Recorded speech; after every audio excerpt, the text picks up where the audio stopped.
Hey folks, wanted to give some quick explanation and clarity to the verb practice activity that we're working with, understanding these academic verbs that I'll be using.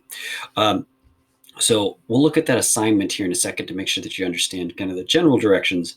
But the point is you're going to pick something that you want to read or engage with. You get an option of 4 different things.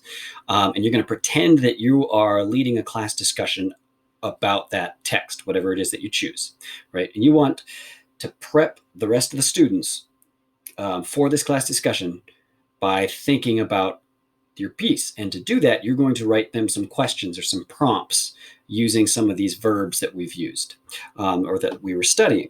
So not only are you going to write those prompts and questions, you yourself are going to answer and respond to whatever questions you create. So you're both creating the questions and answering the questions as a practice to use a specific verb and then respond to that specific verb. So some common mistakes that I've been seeing is I think I misused the word question. And so people really think that they need their prompts to end in a question mark, when really what I'm looking at is for kind of a command for someone to do something. Like that's what the verbs are getting at. I'm asking you to take an action regarding this text. So here's a good question that I like that someone might come up with in regards to poetry. The question is, as the story comes to an end, what is the deeper meaning?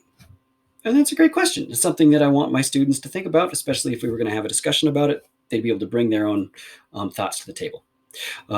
But that first question doesn't really use one of the verbs that we discussed. So I would come up with something like this. Interpret a deeper meaning a reader could infer from the poem. Some minor changes, but it gets us using that verb and understanding that verb. And it might push people a little bit further in their own interpretation, right?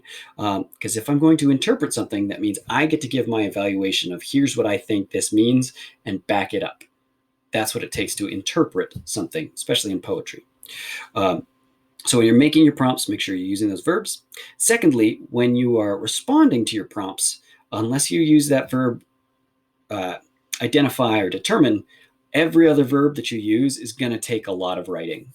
So I want to show you 1 or 2 of those. So here's a great one. Summarize the short story in your own words.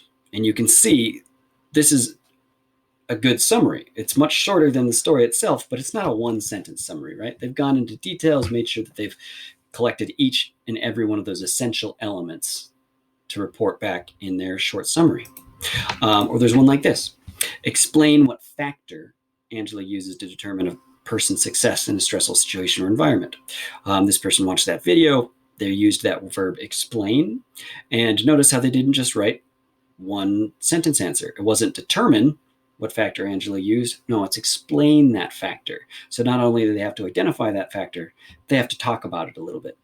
And I could probably push the student to write a little more, but in terms of showing me that they know what explain means, they've done a good job. And then if you're going for like this is high level work, this is 100%, I get this, Mr. Rested, you might do something like this. Evaluate the extent to which the author's culture and heritage influences her way of thinking. That's a really good question. Not only are they understanding the text, but they're understanding how to use this verb evaluate to get the reader and responder thinking about something in a deep way and making their own personal judgment.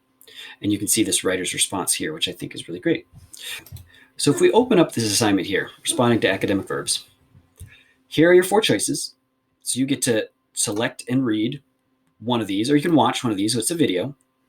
And then down here is where you would create and respond to those questions. So maybe your question is, explain the author's connection to her name. Oops, let's spell connection right. It's not really the author, it would be the narrator. That's a good prompt for someone to respond to. And then you would have to go in and respond to this question, talking about what do you think her name means to her and what relationship does she have with her name? And remember, I used that verb explain. So if I look up here, explain means to provide reasons for what happened or one's actions. I need to clarify, demonstrate, and discuss, right? This takes a lot of writing and a lot of thought to really thoroughly explain something so someone gets it. All right. Good luck with this, and holler if you have questions.